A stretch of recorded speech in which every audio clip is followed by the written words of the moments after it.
One day, just as the universe began, everything that has a beginning also has an end, and so will it. You may have heard it many times. Throughout the centuries, doomsayers, false prophets, and deceitful seers have presented their apocalyptic scenarios as certain to happen, claiming to possess exclusive knowledge about the end of the world. Every nation has its own mythological world, and despite living in vastly different geographies, the mythological worlds of human societies bear surprising similarities to each other. These similarities are also seen in their scenarios of apocalypse. Many religions talk about the world having an end, and that there are signs of this, which are also referred to as omens. Today, we scientifically know that the world, and the universe itself, will have an end. There are many scenarios about how this will happen, but the result is always the same: the death of the universe. So, what do religions say? Seers, prophets? Are the mentioned omens truly miracles, or just a bunch of fabricated words? After all, we know that endings are as intriguing as beginnings. Let's take a look at this end together.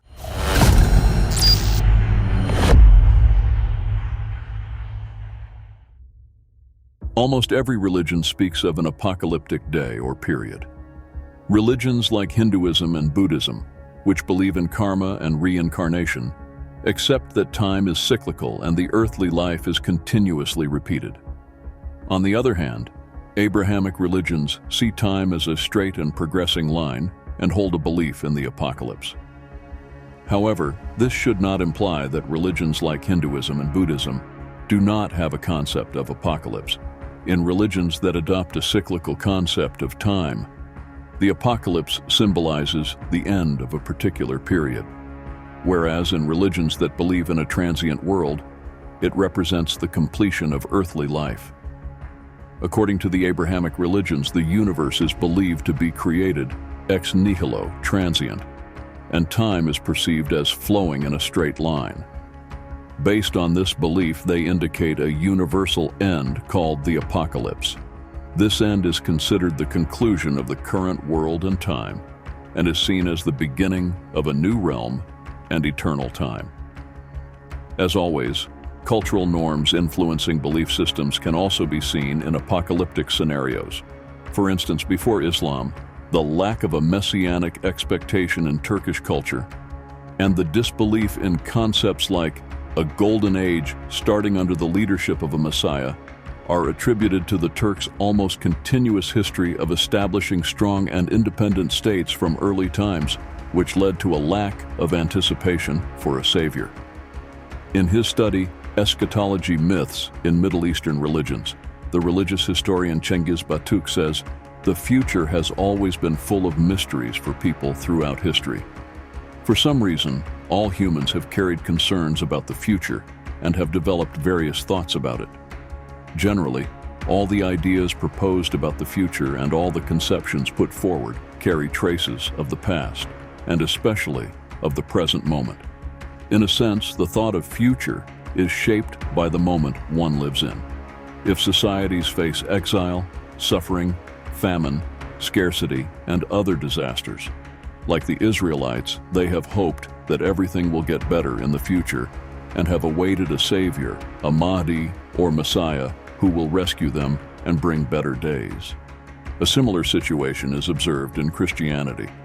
The expectation of the Savior Messiah Jesus in Christian history involves Jesus' return to earth to complete his mission, as his crucifixion interrupted his teachings, leaving God's plan incomplete. But when is this end? Do we know? Can we know? A clay tablet dating back to BCE states, "Our world is increasingly becoming corrupt. There are signs that the world is rapidly coming to an end. Bribery and corruption have become commonplace. Children no longer listen to their parents. Everyone wants to write a book, and it's clear that the end of the world is approaching." Although the exact origin of this tablet is not known, it is said to be from either 2800 BCE or 800 BCE.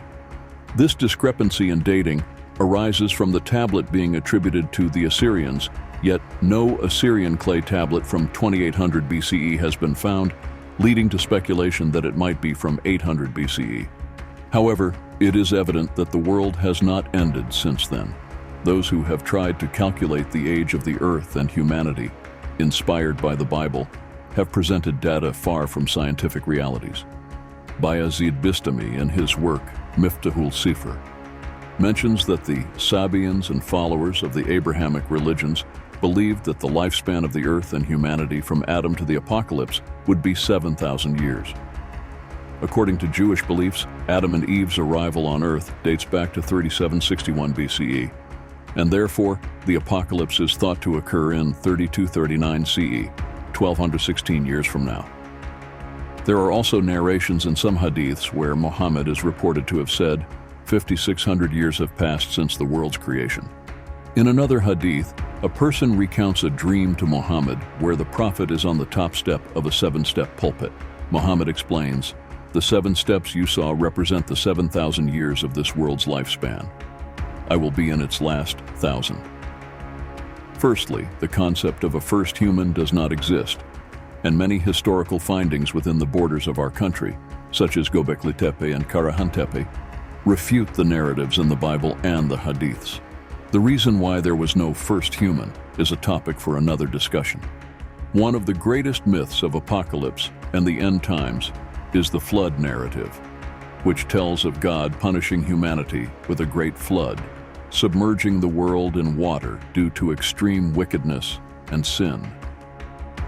Angered by these transgressions, God or the gods decide to eradicate humanity collectively. However, this decision needs to be communicated. A way is found to save the minority who have not strayed from God or the gods from this disaster.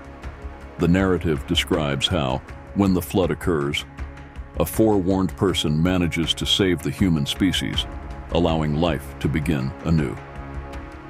Indeed, the origin of this story traces back to Sumerian mythology. The person known as Noah in Abrahamic religions corresponds to Ziusudra in Sumerian mythology, and Utnapishtim in Babylonian lore. As discussed in our previous video on the fear of death, the stories about Noah in the Torah and the Quran bear significant similarities to the characters of Ziusudra or Utnapishtim in the Sumerian and Babylonian flood myths. It is believed that the flood story, which had a profound impact on Mesopotamian society and was deeply ingrained in people's memories, was incorporated into the versions of the Torah written after the Israelites' exile in Babylon. However, these adaptations have been rewritten with different interpretations and local characteristics in each culture and geography. This flood was not a global event, as often thought, but more likely a regional natural disaster. This is because the notion of a universal flood does not align with current scientific and geological data. Additionally, from a religious perspective, issues arise, such as other communities who had not received prophets also being destroyed in the same catastrophe.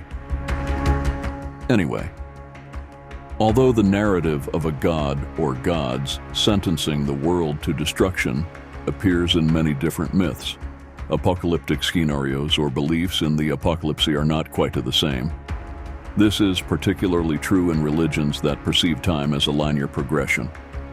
The apocalypse signifies the complete end of life as we know it. Of course, for religions with a belief in an afterlife, there is the concept of existence in another realm, but the form of life as we know it ceases entirely with the apocalypse.